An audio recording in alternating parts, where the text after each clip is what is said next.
sijui teknolojia, lakini anasema Swahili, English, French, and another language. Thank you. Yes. Bwana Yesu asifiwe. Praise God. Yesu asifiwe sana. Praise God.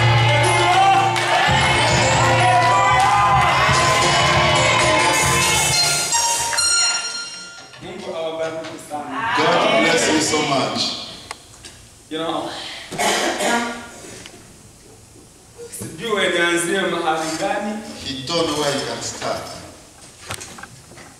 na sijui nitaishia wapi. He don't know what the end will be. Ila ninachokijua One thing is he knows. ya kwamba mimi hapa niko msemaji, He is someone can talk. lakini anayetenda ni Mungu wetu Baba aliye mbinguni kupitia kwa uwezo wake wa Roho Mtakatifu. Amen. Whatever does is our Heavenly Father through the power of the Holy Spirit. Pastor, asante sana. Pastor, thank you. Nafurahi nikisikia mtu ananikaribisha kiniambia mimi sio mgeni katika nyumba ya Baba. He's happy when someone told him that he's not in a visited house. Kwa sababu tafadhali hii ndo mahali mimi na wewe tunakuja tunasema this is our home.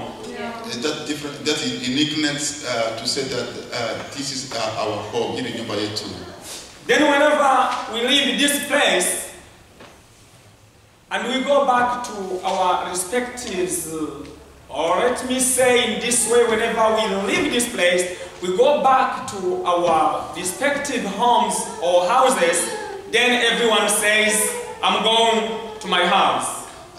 Kila mtu tunaounganishwa hapo, so tukimaliza ibada tunaenda nyumbani au tunaenda, alafu kila mtu anaenda kusema kwa naenda kwa nyumbani mwangu. Regardless the languages we speak here, Ejalishi lugha gani tunaizungumza hapa, regardless different cultures, background, ijalishi tunatoka kwa mahali mbalimbali au sehemu mbalimbali, whenever we get into this place, we are all one. wakati tunafika katika hii nyumba, sisi sote tunakuwa kitu kimoja. Amen. Bwana Yesu asifiwe sana. Amen. That's the reason why I feel so happy when a man of God says, feel home. Yes, this is our home, and glory be to God. Amen. Ndio maana gizi mtumishi Mungu anasema kama ukisikia nyumbani, hii yote ni nyumba yetu, utukufu kwa Mungu. Na kabla sijaenda mbali, sitawachukua muda mrefu. Before I move forward, najua kama anavyotoka kujiongea mtumishi wa Mungu, the word servant of God said, sio mgeni mimi. It's not a visitor. Labda masura mengine hapa ni mageni kwangu. Maybe some faces different is different than for him. Lakini ukweli ni ya kwamba wengi na wajua. True is that he know majority of us. Ila kabla tuendelee, before we move forward, ningeliomba watu wote wenye wako kwa nyuma, he requests everyone who sit on the back side, kama pastor alivyosema, mshuke tu. Kama ni mistari miwili tuichukue, ila tuwe na huu karibu. Hakuna sababu yoyote tutengane, umoja awe mahali huko, mwingine awe mahali hapa. It will be good everyone move forward. We can also just fill these 2-3 benches. Yeah, that's the reason why humbly I ask everybody at the back just to move forward and stay with us, so then we can be closer to one another. Tupitie njia ya unyenyekevu, anaomba tena to move forward ili tuweze kusikilika mzuri zaidi. Kwa majina naitwa Method. His name is Pastor Method. Method is my first name and my last name is Bigirmana. Jina la mwisho iko Bigirmana. Mimi ni umoja wenu. Yeye is one of us. Mungu alinibariki. God blessed him. Akaniokoa katika mauti. God saved him from death. Na leo ningali najivuna kwa kuwa mkono wake ungali juu yangu na ni ngali na kumua pumuzi zake bure bila kulipa kitu yoyote. He's proud to say that he continued breathing, and then he's just happy, proud for that particular area where he's still breathing. Zaidi ya hiyo, before that, akanibariki pia akaniteua kuwa mmoja wa watumishi wake. God ordained him to be his servant. Mimi ni mchungaji. He's a pastor, the way I said. Naongoza kanisa ambalo linajulikana kwa jina la Regenesis African Ministry.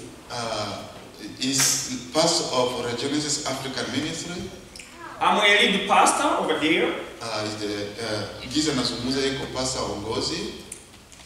Zaidi ya hiyo, I'm married. After he is married too, iko na bibi. Niko na mke na watoto watatu. He have a wife and 3 children. Mtoto wangu wa kwanza ni mvulana. First born is a boy. Jina lake ni Alan. Jina lake Alan. Anamaliza chuo kikuu mwaka huyu. He's finished his university this year. Na wa pili anaitwa Elwa. Second is Elwa. Elwa iko anasoma masomo ya kiganga na iko chuo kikuu. The way he said, the second born is finishing, close to finish his university in nursing. Then no, not nursing. He's doing medicine. Oh yeah, okay. Yeah. He's doing anafanya mambo ya pharmacy. Kiganga, yes. Thank you.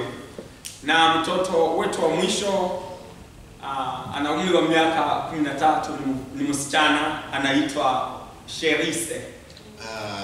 The last one is Sherise, is 13 years old. She is in 7th grade.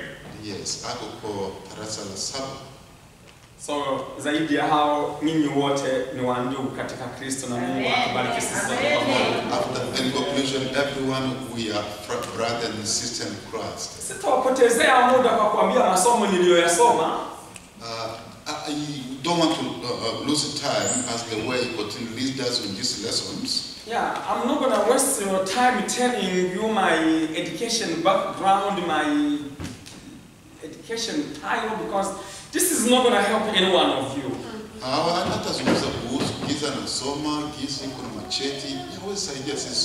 I believe what is going to help you is our common interest, which is the Word of God, to share the illustration of it based on the few verses that God puts on my heart to share with you this morning, otherwise this afternoon.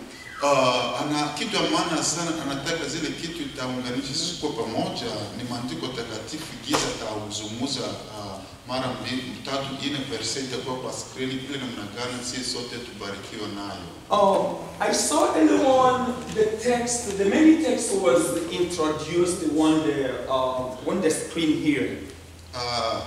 Hii neno utangulizi zileta hapa kwetu kwa screen. That's where we are going to spend most of our time. Ndio mahali tutaweza kusimama hapo muda mrefu.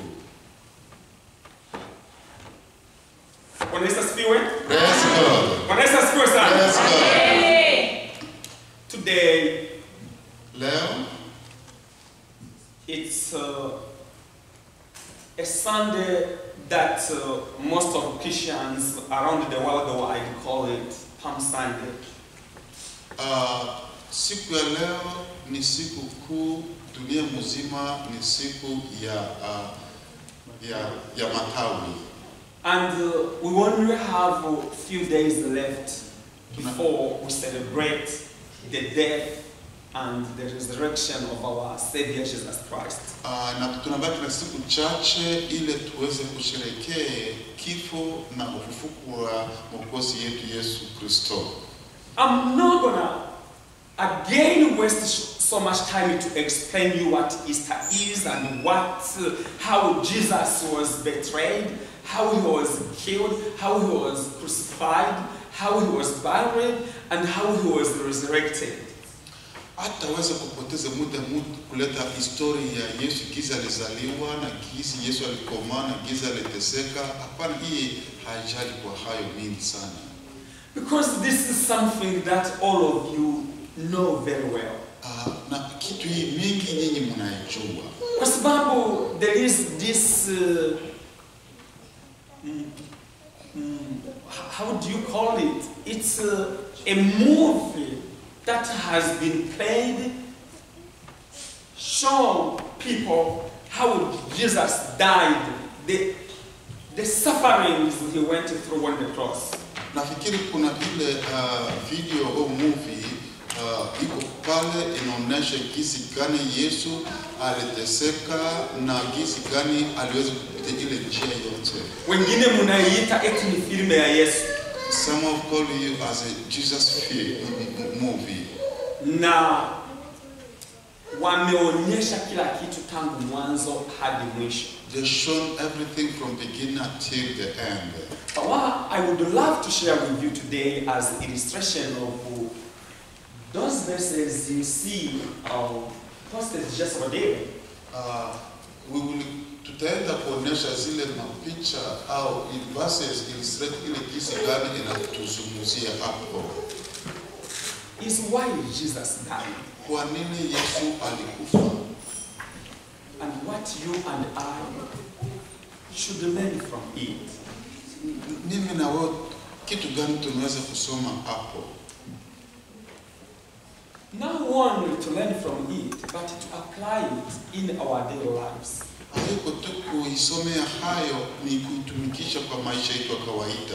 Bwana Yesu asifiwe sana. Praise God. Leo ni siku ambaye ulimwengu inakumbuka wakati Yesu aliingia katika mji wa Jerusalem. Yes, today is the day worldwide I remember the way Jesus entered into the temple of Jerusalem. And there was two different groups of people waiting. Kulikuwa watu aina mbili pale walikuwa na ngoja. With two different expectations. Walikuwa na expectation mbili tofauti. Yeah, walikuwa na mategemeo mawili tofauti. Ya mategemeo mbili tofauti. Tegemeo la kwanza, first expectations, ilikuwa ni ya kundi la watu ambaye walikuwa wanamsubiri mfalme ambaye amekuja kuwaokoa kiroho. One group was those who expect Jesus to come save them spiritual way. Na kulikuwa kundi lingine la pili ambalo lilikuwa likimtegemea kuja kuwaokoa kisiasa. Second group was those who expect Jesus to come save them from political oppressions. Hawa watu wote, kwa sababu kila mmoja alikuwa na hayo mawazo ndani yake, ila hakuna yeyote aliyekuwa anajua ukweli ya Yesu anakuja kwa ajili ya nini. Even though those people have a particular agenda in their heart, they didn't know the purpose of Jesus to come in the temple.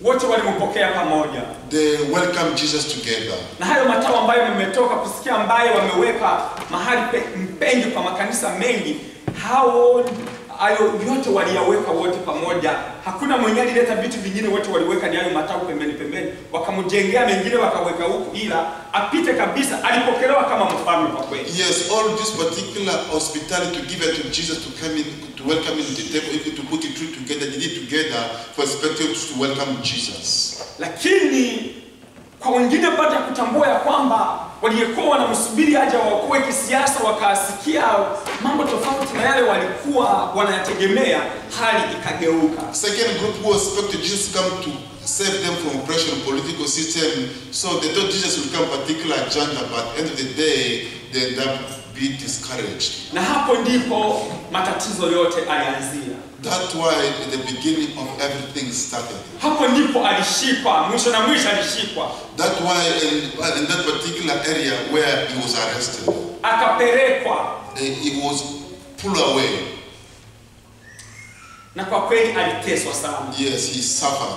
Kama mlivyoviona kwa filmu yake Yesu. As the way you have seen in the movie. Mpaka muda alipokata roho. Until he died. Hakukufa kwa sababu alikuwa mtenda dhambi. He didn't die because of sinful person. kufa kwa sababu alimkosea huyu wala alimkosea mwingine. He didn't die because he felt he committed someone, he did something bad to someone else, not for that reason. Hakutoka mbinguni kwa sababu alikuwa anachoka na maisha ya mbinguni. He didn't come from heaven that he was tired from heavenly life. Alitoka kwa sababu aliona maisha ya ulimwengu yalikuwa akiangamiwa sana. He left heaven because the people who used to live in earth was distracted with the demons. Akajisikia kuja. He decided to come. Alikubali wakati Baba alitafuta mtu wa kutuma kuja kuokoa ulimwengu. He accepted that, but where God was looking for someone to come to save him on the world. Na kwa kweli kazi alijifanya ipasavyo. He accomplished that mission. That's why mimi na wewe tungali uhai kama hivi tulivyo kwa sasa hivi. That's why we are here the way we see each other. Na ndio maana tumebarikiwa kwa dakika hii tuko tunaongea kusikiliza tena injili yake. We are blessed to hear the gospel of Jesus Christ. Mungu apewe sifa sana. Glory be to God. Na hili yote ilisababishwa na nini? Why all this was caused by? Na upendo Mungu anao kwa ajili ya wewe na ajili yangu na dunia yote mzima. This is everything because of love of God for you and then for me and the entire world. Kwa wanayomkubali na wasiomkubali wote. Those who accept him or those who deny him. Na akasema kwa kuwa alipenda ulimwengu. Ushuhuda kutoka kwa Paul. And testimony from Paul showed that he loved the world. Hata tamu injili takatifu ya Yohana sura ya 3 mstari wa 16 hiyo tena iliongelewa. John chapter 3 verse 16 talk about the same. Akasema Mungu alipenda ulimwengu. He said that God loved the world. Upendo ile ambaye haijawahi kuonekana. It's a self agape love. Akamwacha mwanake pekee. He decided to give his only son. Akaja akateseka yale mateso aliyoyateseka. This suffering he went through. Ila atakayemwamini asikufe, hata akikufa na anakufa na muamini asiende hivyo hivyo bali apate uzima wa milele na milele. Bwana apewe sifa. Whoever will believe him will never perish but can inherit eternal life. Now, here is the question we are going to work on today. Hii ni swali tutaenda kujibu kwa mchana leo. Since we know that he died a long time ago. We knew that he passed away. Alikufa mwaka iliyopita. How many steps you and I have so far already made to walk through his steps? Hatua ngapi tunachukua wewe na mimi jinsi gani kufuata nyayo yake? We are reading one few verses here. Tutasoma maandiko takatifu chache hapo. In this letter that Paul wrote to Philippians. Tutasoma wa Filipo chapter 2 and we are reading verse 6 through verse 8. Wa Filipo 2:6 mpaka 8. Amen. Amen. Even if I start from verse 5, I'm sure I'm not offending any one of you here. Hata anaanza kwa mstari wa 5, anafikiri haja kosia mtu yoyote hapa. Let's move on. I read it in the name of Jesus. Amen. Adopt the same attitude as that of Christ Jesus, who, existing in the form of God, did not consider equality with God as something to be exploited. Instead, he emptied himself by assuming the form of a servant, taking on the likeness of humanity, and when he had come as a man, he humbled himself by becoming obedient to the point of death, even to to death on a cross. Amen. Amen.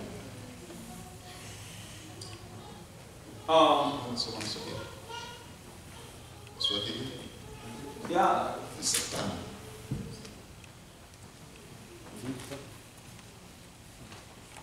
Iweni na nia hiyo hiyo ndani yenu ambayo ilikuwamo pia ndani ya Kristo Yesu, ambaye yeye mwanzo alikuwa yuna namna ya Mungu, naye hakuona kule kuwa sawa na Mungu kuwa ni kitu cha kushikamana nacho, bali alijifanya kuwa hana utukufu, akatwaa namna ya mtumwa, akawa hana mfano wa mwanadamu.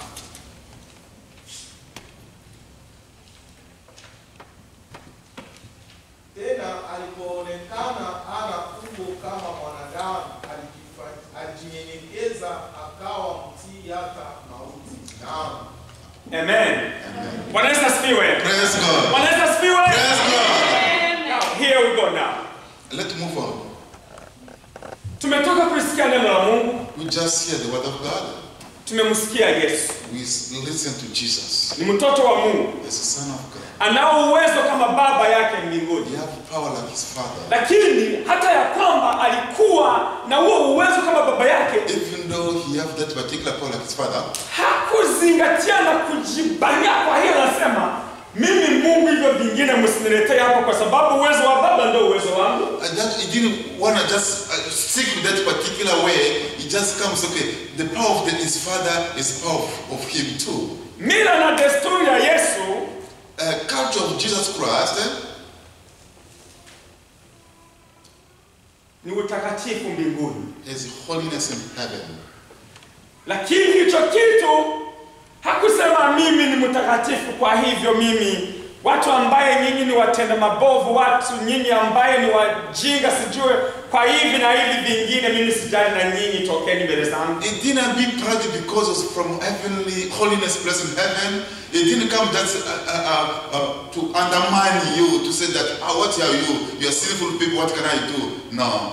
Lakini ameacha yote huko mbinguni. He left everything in heaven. Heshima zote ameacha huko. All this honor in heaven. Masomo vyetu na masomo vyote aliacha huko. Everything, education level, he left in heaven. Utakatifu wote aliacha huko. All heaven, all holiness he left in heaven. Raha na furaha kila kitu ameacha huko. All joyful things, so pleased, is left in heaven. Akashuka akaja pamoja na sisi wote na mabovu hapa. He came in this world to live with the sinful people like us. Kwa nia moja hii One intention only, ya kuniokoa na kukuokoa. to save you and then to save I. Amen?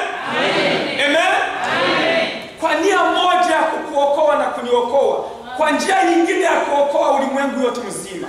With the intention to save you and then I to save the entire world. Hajaja atasema mimi nitaenda kuokoa watu wa Israeli kwa sababu wale ndio ndugu zangu. He didn't say that I'm going to save only Israelite people, that's my people. Hajaja kusema mimi nitawaokoa wa Hebrew kwa sababu mimi hiyo ndio kabila yangu. He didn't come this I'm going to save Hebrew only because my tribes. Hajaja kusema eti mimi nitaendea watakatifu kwa sababu ni mimi ni mtakatifu. He didn't go because I'm going to just focus on holy people because I'm holy.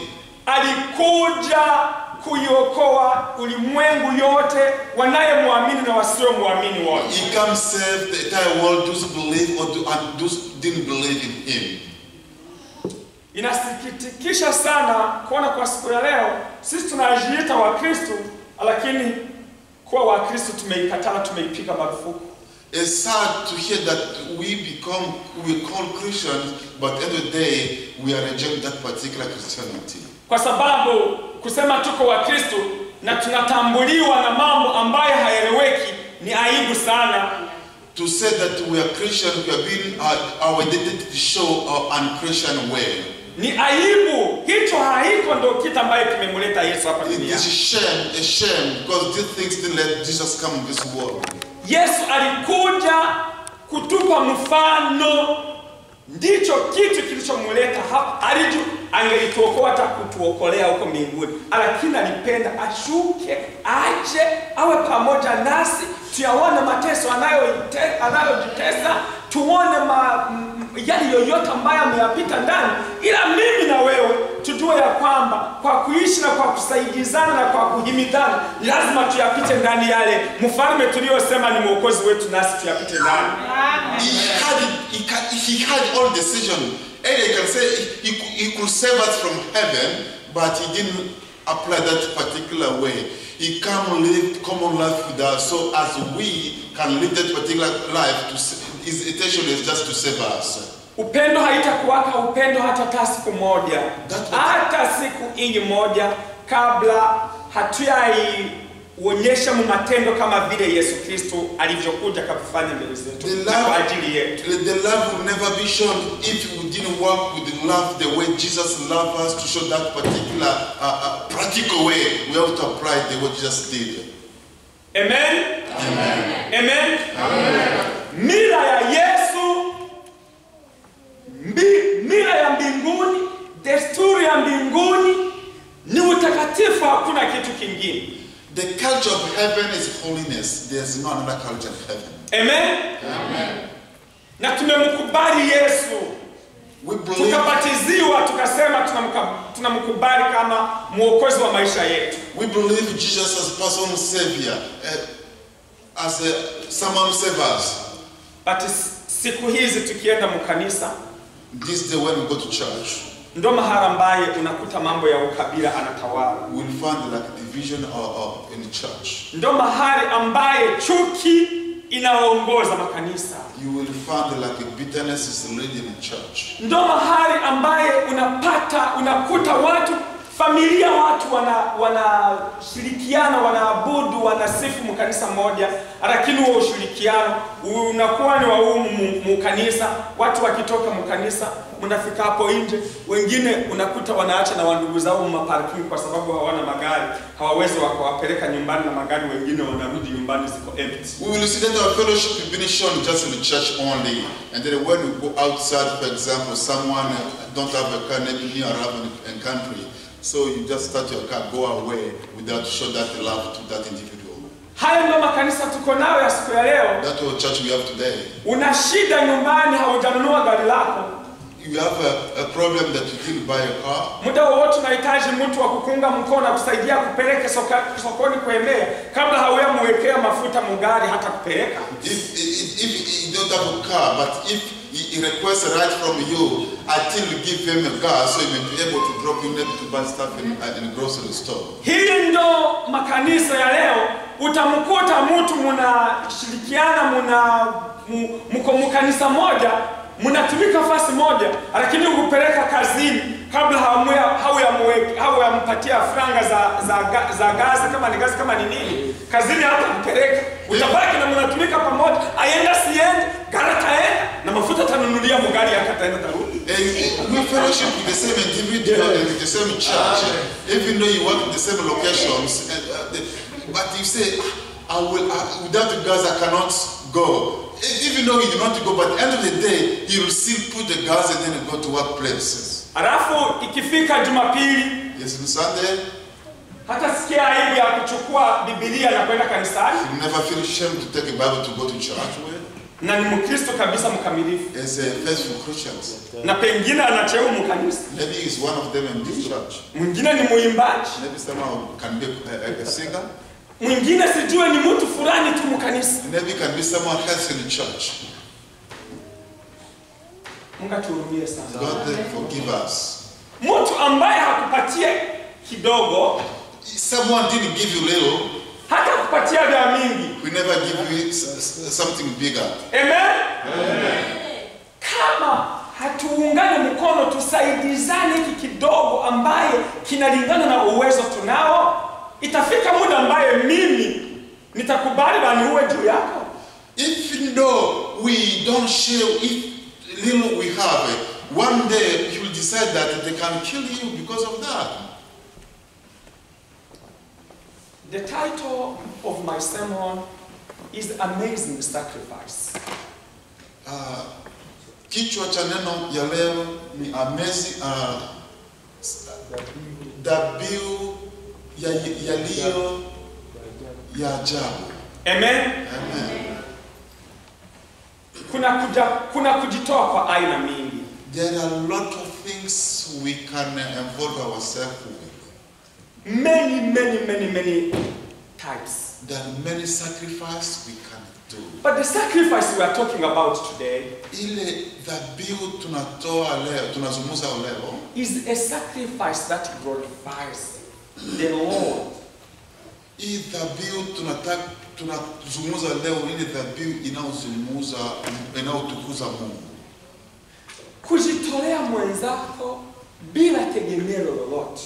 To sacrifice yourself to someone without expectation. Kujitolea mwenzangu bila kutegemea atakayenifanyia, atakayenipatia baada ya kumsaidia, baada ya mimi kujitoa kwa ajili yake. To help, the sacrifice we talk about is to give yourself to help some things, and every day you provide that service to individual without expecting anything from him. Yesu alitoka mbinguni akaacha mambo mazuri yote ambayo yako huko, akaja hapa akajitoa kwa ajili ya sisi, kwa ajili ya ulimwengu, na alikuwa anajulikana vizuri sana haya ya kwamba akija hapa kuteswa atateswa, lakini aliona tu vema hata viwe hivyo ni lazima ashuke, ayapite ndani, ateseke, hata kumuua wamuue msalabani, lakini mfano akupe wewe na mimi, anipe namna kama watu tuliomkubali, tunayojiita wa Kristo, tujue na tufundishe namna tutakavyoishi katika yeye. Jesus could stay in heaven, but he decided to come in this world to save us. So he shows us that footstep. You and then we can walk according to that particular to show that agape love. Lakini mamila na madesturi vimempiga marufuku kabisa, vikamfukuza kaenda huko. Vitu vyovyote wa Kristo namna tunavyoishi kwa siku ya leo ni mamila, ni madesturi. Tumetoa mamila za kwetu, madesturi za huko nyumbani, ndio tunaanza kuzitumia mkanisa. He came to abolish these divisions for tribes, and then you and then I can come together. But we who left Africa, and then we are still coming to all these particular differences applied in the church here. Na wakati tungali tunaleta mamila zetu, tunaleta sijue machafuko ya aina gani mkanisa, itaishia tu kuja mkanisa na kurudi nyumbani. Kubarikiwa tutabarikiwa hata siku moja, wa ndugu zangu. When we come to these particular divisions on different culture, whenever, we'll always just come in the church, go back home. Come church to go back home, we will never receive any blessing. Amen? Amen. Tuchukue mila ya Yesu, ndugu zangu. Let us embrace culture of Jesus Christ. Hivyo ndivyo neno la Mungu linavyotufundisha. That's why the word of God is telling us. Tuige mila ya Yesu. Let's apply example of culture of Jesus Christ. Ya kujitoa. To sacrifice yourself. Ya kujitolea watu wengine. And to continue to sacrifice yourself to others. Bila tegemeo lolote. Without any expectations. Yeah. I was happy to hear my brother here was giving you some kind of tips of life in this nation. He was happy to see Elder Daniel to give a word of wisdom of how to live in this country. You may agree with me on this statement or you may not. Unaweza kubaliana na yeye au unaweza kataa. The life of United States as a country, maisha hapa kwa USA kama nchi, is not based on any culture or any tradition. Haiko maisha mazuri kupitia ile tradition mara tumetoka na. It's based on honest and frankness. Foundation ya culture ni kuishi maisha ukweli na honest. Yes, mwaminifu, ukweli na umwaminifu. Yes. It bears the one respect between brothers and sisters. Msingi ni kuhusu kuheshimiana katika ndugu na dada. It bears the one love. Msingi yake inajengwa juu ya upendo. Amen? Amen.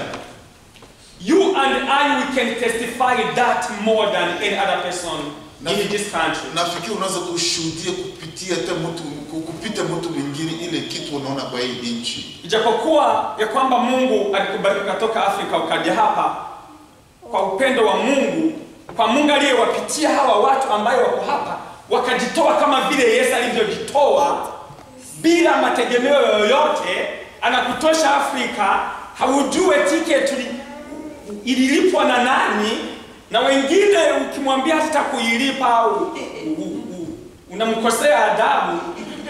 Unafika hapa, nyumba umetengenezewa mahali unakaa, mtoto wako anaenda shule, unaenda hospitalini unatunzwa, mtoto wako haujue ni nani namlipia masomo, haujue kesho tunaona tu maisha yaendelee. Baada ya mwisho na mwisho, nilifunga, niliomba, nilifanya hiki. Hiyo inakuja kuwa shukrani kwa Mungu yote aliyofanya hayo na akatumia hawa watu ambao wamefanya hizo kazi. I think you hear what he said. From Africa, from nowhere, someone, even unknown person, pay your entire ticket to come here and then prepare your apartment where you're gonna live, and then also your children, and you say that I prayed, I fast, that's why I'm living this particular place. Hiyo ndio mimi na wewe tunapaswa kuiga. Amen. This is the example where we have to apply. Hawa watu walionyesha mfano wa Yesu. Those people show the example of Jesus Christ. Hawana tegemeo lolote kwa wewe. They don't expect something from you. Wengine kuliko na wayaona hayo na wamshukuru Mungu na washukuru wananchi hawa ambao wanaendelea kujitoa kwa ajili yetu, ni ujambazi tu ambaye inaendelea tu kufanyika huko na huko. Instead of to appreciate for these people who did good for you, they are still stealing to create some things which are against their culture. Ni kuvuta sigara, smoke cigarette, ni kukunywa mapombe hovyo, vinywaji vya ulevi hovyo, to drink all type of alcohol, ni kubaka watoto wadogo. Mtu anakuja na chukua mtoto kama huyu mtoto nayokaa hapa, kijana wana baba wa miaka mingapi hasikia tana aibu ya kuja kumchukua mtoto kama huyu, kumbaka mtoto huyu. Hivi ni vitu watu wa kwetu wako wanafanya katika nchi. It's a shame to see that someone can molest little children like this one. It's a shame. It's our people from Africa who do stuff. Na ujinga wetu, hayo mambo tunayaunga mkono. And after our fullness, we continue sometimes embrace two things. Na mwenye anasema inuke tuka kidogo simafanye nini, ndio anakuja kuonekana jambazi kama jambazi yote. Aibu kwetu hiyo. This is shame to us. If you know someone will try to do particular can you repeat again? Yeah.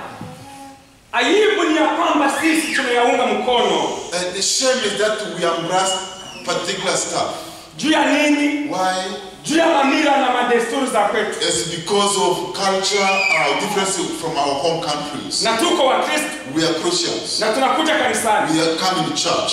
Lakini tungali tunafanya nini? Tungali tunaunga mkono ya mabovu yote ambayo yanatendewa na wandugu zetu, na tuko tunayaona yanatendewa watoto zetu, na tuko tunawaangalia na macho tunawaona. We are continue seeing this stuff because we are in church, but we are continue support this bad behavior is due because they're from our culture. But I have a bad news for you. Hakuna habari mbaya kwetu.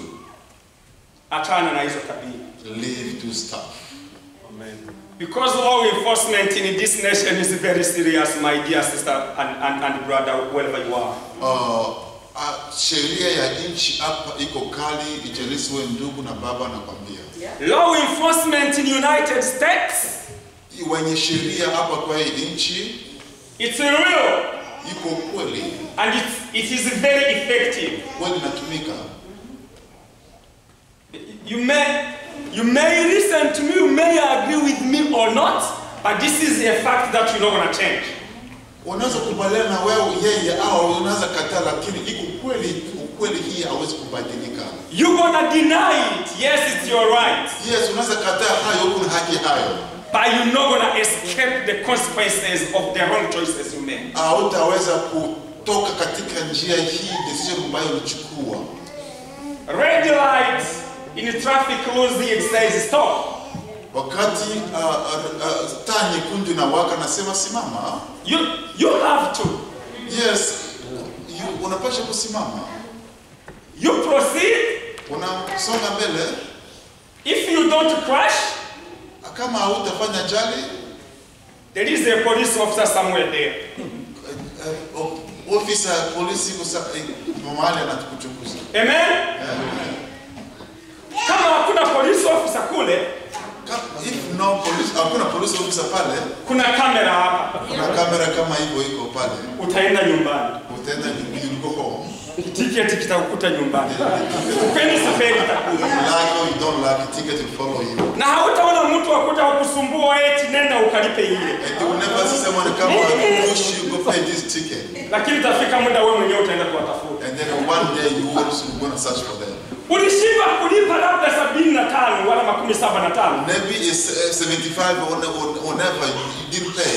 Siku moja wa familia yako utaenda, utaona mtu atakuja kukutafuta nyumbani, lakini kuna siku ambayo wenyewe ndio watakutafuta mahali ulienda, ulipeleka. And then end of the day, if you know you didn't pay ticket and you will keep going whenever they will come search. Na hiyo mahali wakikupeleka haulipe kitu yoyote, ni bure. That particular location they put you is free. Na anayekupeleka na gari akanakupeleka na kwa heshima nyingi sana, upendo kabisa, hautaamini. That particular individual will escort you with respect you never believed that. Lakini baada ya kuingia, after go in, kutoka, to exit. Yes, unatoka yasi. Ni lazima ulipe. You have to pay. Uwe uko masikini wala hauna. Either you are poor or never. Njia moja wala nyingine. Another way to another way. Franga zitaingia tu. Money will come in. Mila ya Yesu ni mila nzuri wa Mungu. Culture of Jesus Christ is good culture. Tenda mema kujieleza. Do good, walk according to that particular way. Huyo ndio mfano Yesu alikuja kutupa. This example Jesus come to give it to us. Na ndivyo Biblia inavyotuambia. That's what the Bible is telling us. Wakati mambo na hivyo na kuwa hivyo, if something is like that, you're not going to have any excuse. Hautakuwa na masababu. But kwa kuwa umemkubali Yesu, as you accept Jesus Christ, na unapigania kutembelea katika hatua zake, you are working on in his way. Aliyamaliza yote msalabani. Everything finished in cross. Maumivu yote, all pain, matatizo yote, all difficulties, masumbuko yote, all these particular bad difficulties, usipelekee mtu mwingine. Do not put someone. Mpelekee Yesu. Put to Jesus Christ. Lakini nakualika, he's inviting you. Uwe kama yeye. Be like Jesus Christ. Hajasema uende msalabani. He didn't say that to go on cross. Na hajasema utoke yasho fanye hivi upigwe. He didn't say that you have to sweat work hard for. Lakini kubali anayokuja mu maisha yako. Accept will never come in your life. Vile alivyofanya. The way he did. Hata alikuwa na uwezo wa kuyapiganisha na kusema mimi Yesu ili nalipiga lisije kwa sababu mimi mtakatifu. Na nina nguvu za kupiga hivi havitanifuata. He had the power to do everything to fight those people, but on the day he didn't do that. Alituonyesha kwamba katika hali yoyote tuamini na tukubali yale masumbuko na yale matatizo na yale yoyote yanayokuja mu maisha yetu. He showed to us any challenge may come in our life, we have to accept that.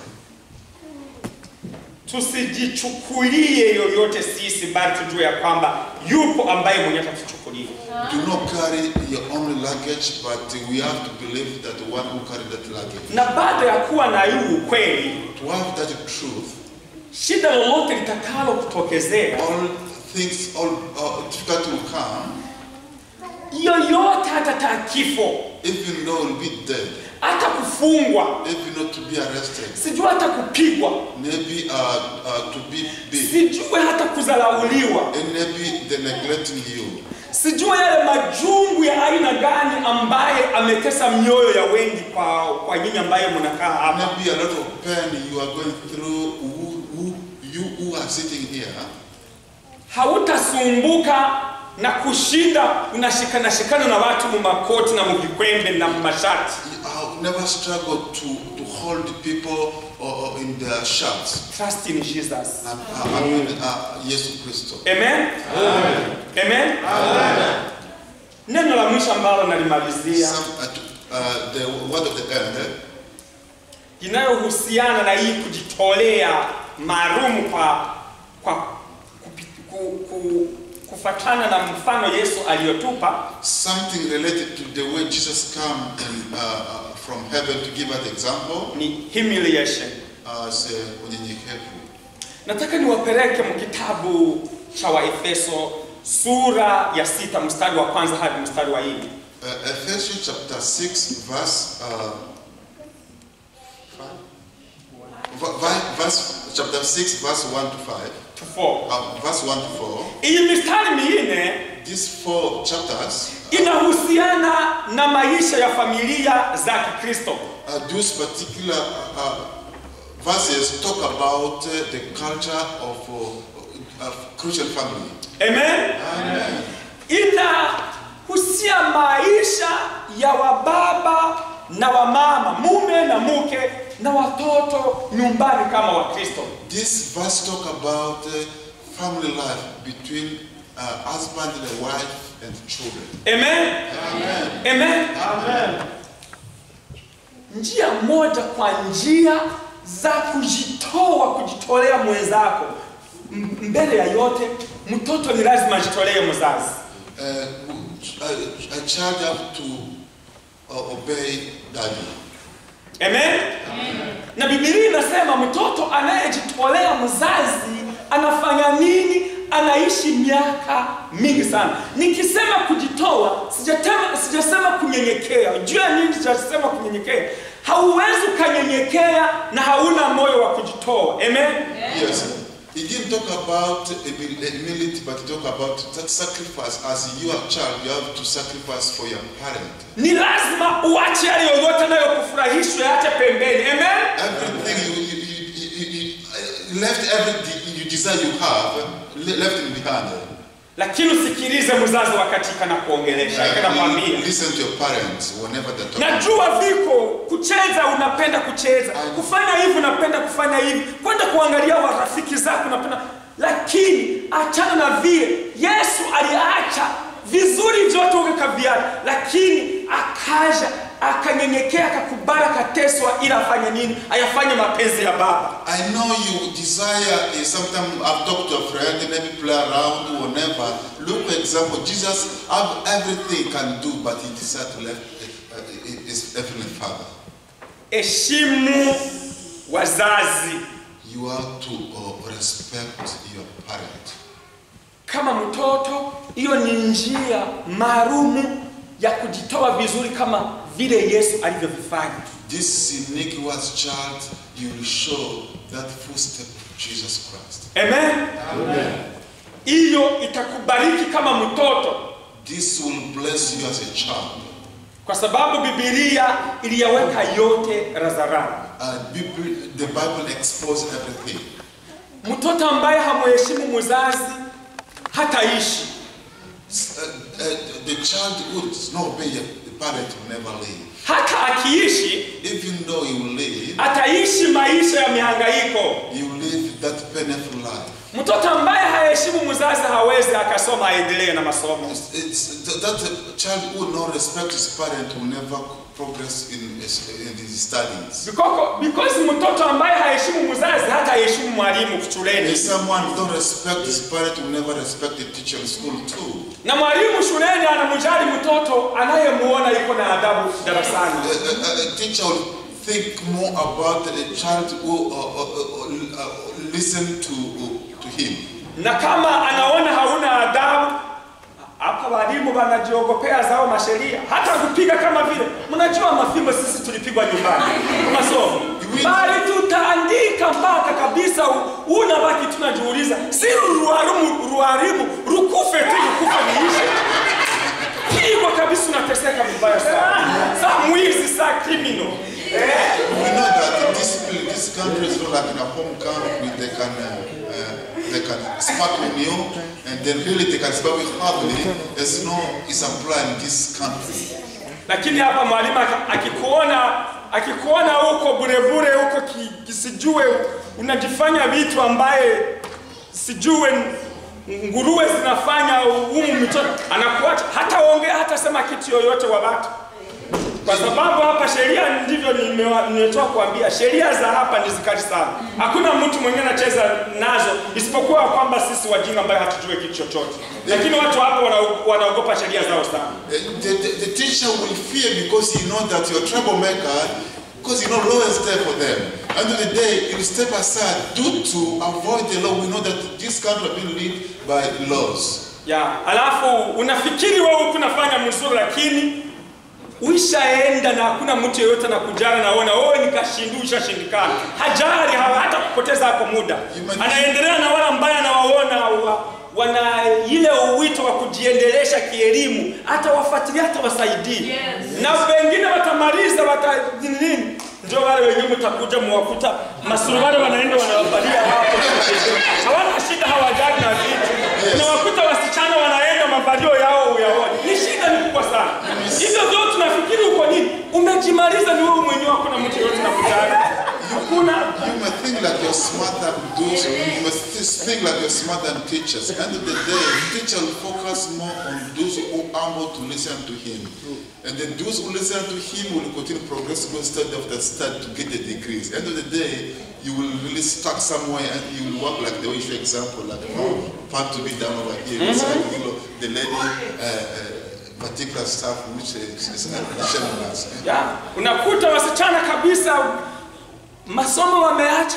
Banaanza vile vingine vyote ambavyo vinawafurahisha. Lakini Biblia inatuambia vitu vinavyofurahisha miwili vinafanya nini?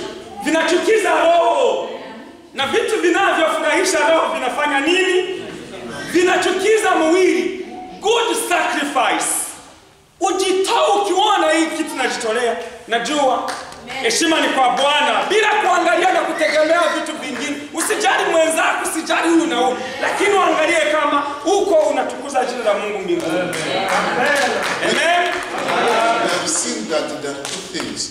If something displeases two people, or two people are upset with something, it will make your heart to be feel bad. Whenever men of God feel bad, that automatically God will be bad. Will feel bad too.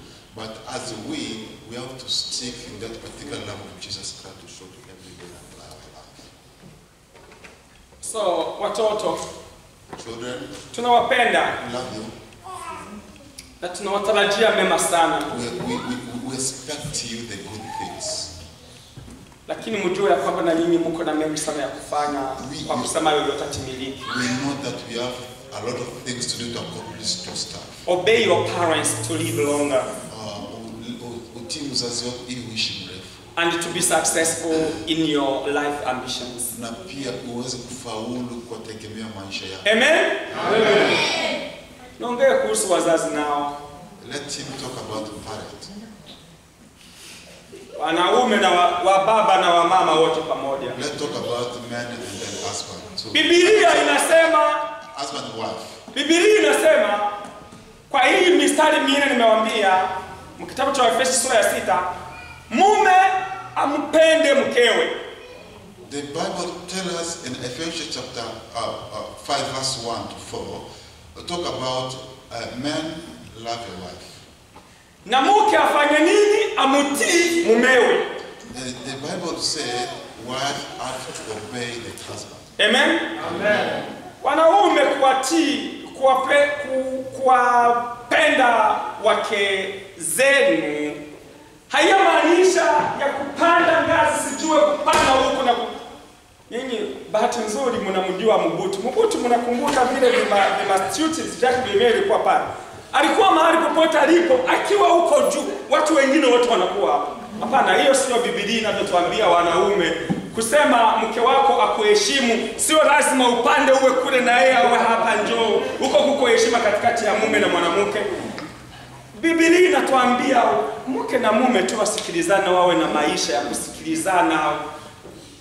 Kwa kila kitu tu, mume aongoze, awe kichwa ya nyumba kama vile Yesu ni kichwa ya kanisa. Amen. The Bible didn't tell us about it mean to be husband obey husband love your wife. You have to climb to the top. That means I'm above everything. Example, give to Mobutu. Say Mobutu used to be in top, everyone down. But the Bible is teaching us how men you have to love your wife. Hiyo katika nchi ya Amerika, hiyo ni shida. In US is problem. Hiyo ni kuvamia haki za binadamu. That's violating human rights. Kwa sababu wakati tunaona heshima zetu hazikuwe vile wanaume tunavyozipenda, tunazitafutisha kinguvu. Baada ya hayo, kama vile tunavyovitegemea kwa wake zetu havipatikane, ni ugomvi. Na hapa unagusa tu kidogo hivi, hata kuonyesha tu hii kidogo, hii itakupeleka jela. Hawatakuacha, utaenda jela haki. Unaenda kabisa. Ukigusa hiyo ni ingine. Hiyo ni criminal offense. If you know, if you know our right has not been obeyed, maybe we say as we are husband, our ladies not give us enough respect. Sometimes we want to force them to submit to us. We use a physical aspect. A physical aspect, even though you didn't show, you didn't touch, you just showing just like this, you will go to prison. Yeah. Na siku hizi sheria imetoka kutolewa na serikali ambayo tunayo kwa muda huu. Ni mbaya sana, wa mama na wa baba muwe makini sana. Kama mnataka hao watoto vile wanavyonyenyekea, nani muwasaidie muendelee kuwalea.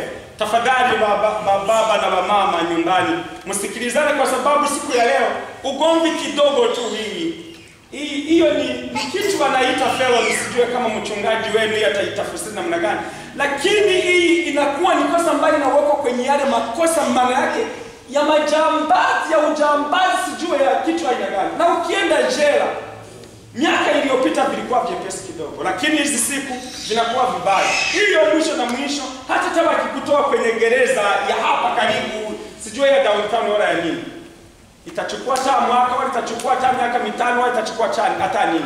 Mwisho na mwisho taona immigration inakuja nyumbani.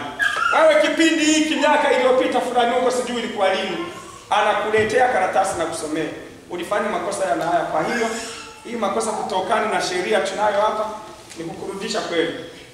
Mama na watoto wanabaki wala ni baba, na kwa sababu na mama nao wanapiga baboda. Ukipiga usifikiri watampeleka ni mume wako. Na ukipiga bwana yako na utaenda.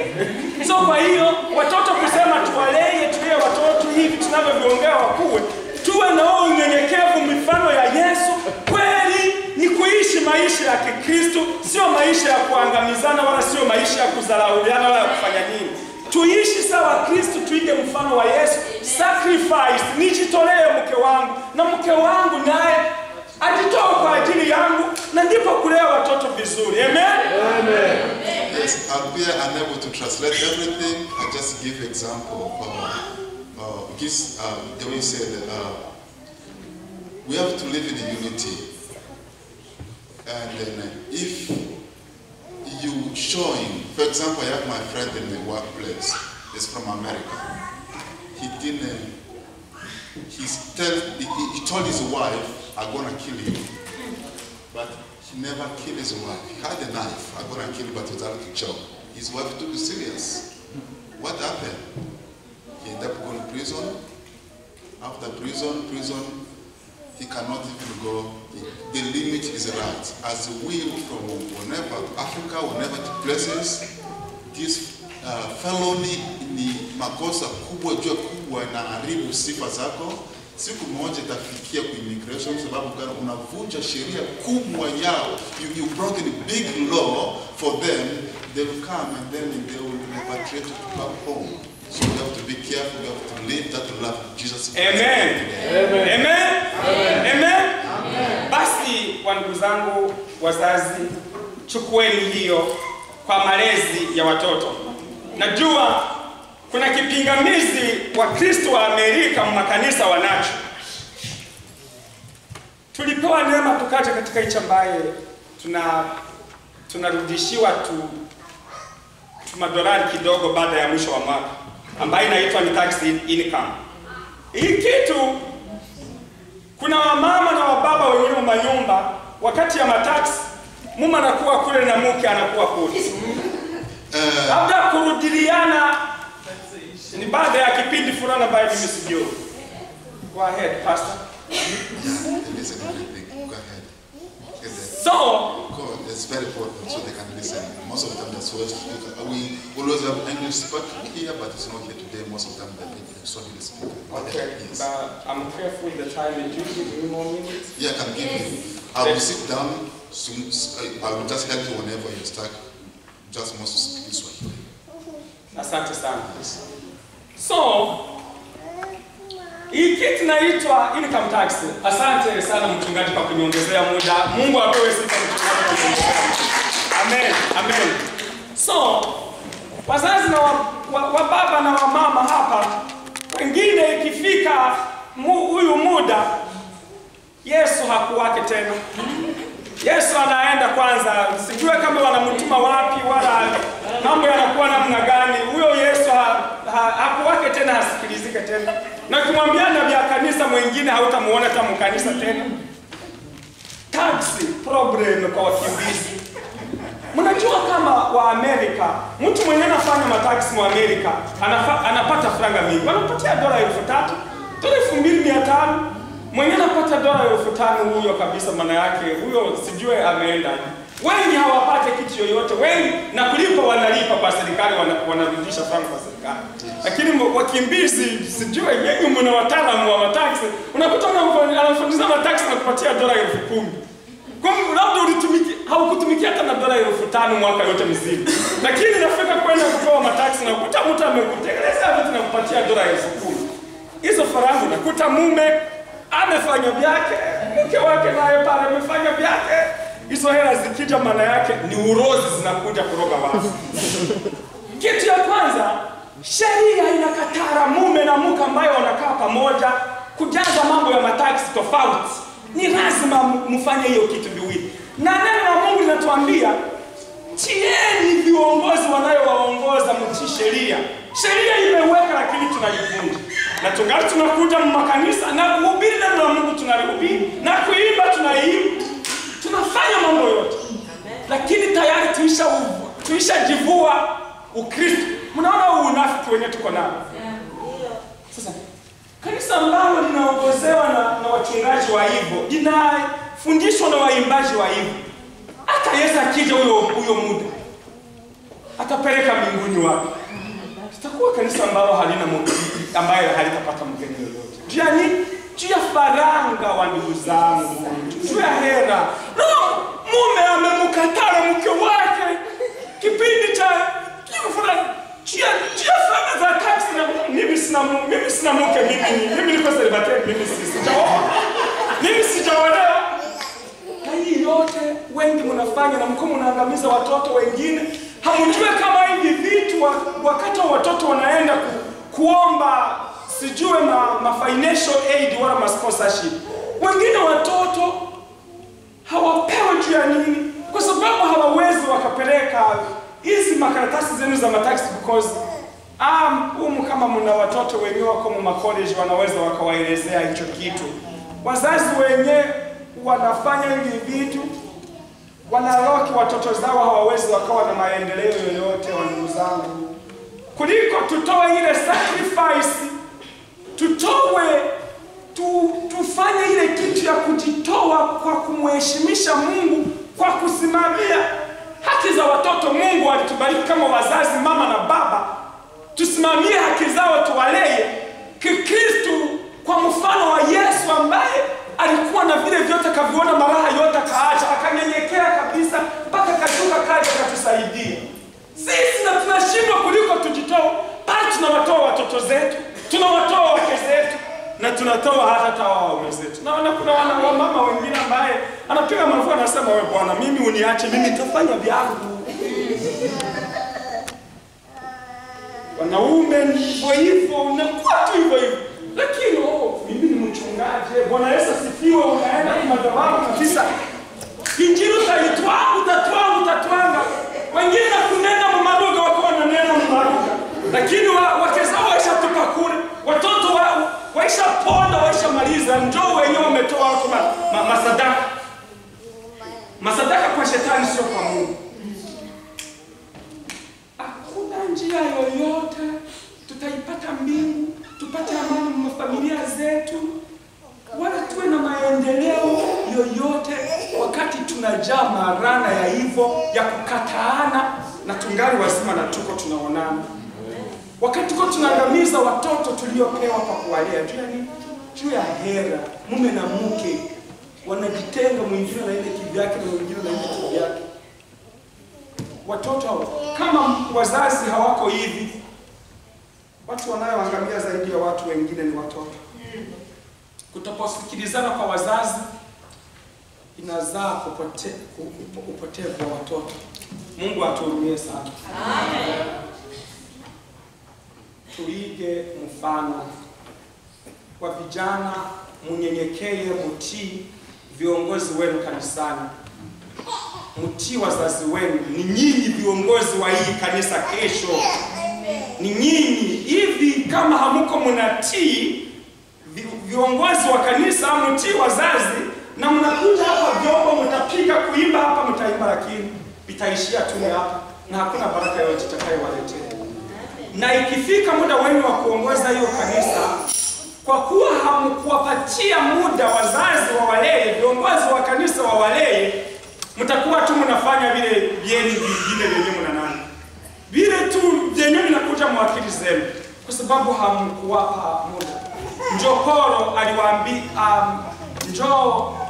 Petro aliwaambia mubarua yake, waraka wa kwanza, sura yake ya 5 mstari wa 5 mstari wa 6, akawaambia wa vijana, muwe wanyenyekevu kwa viongozi wanayowaongoza. Muinuke kwa muda ukifika. Amen? Amen. Kijana naye kubali alelewa wakati angali kijana, anaenda muda kwa muda, step by step, muda kwa muda. Na inafika muda anainuliwa na wanani? Na wazazi na viongozi wa kanisa. Amen? Amen. Hamutamuona mtu yeyote ambaye atakuwa bila kulelewa, hata kama hata siku moja hataweza. Amen? Amen. Basi kwa hiyo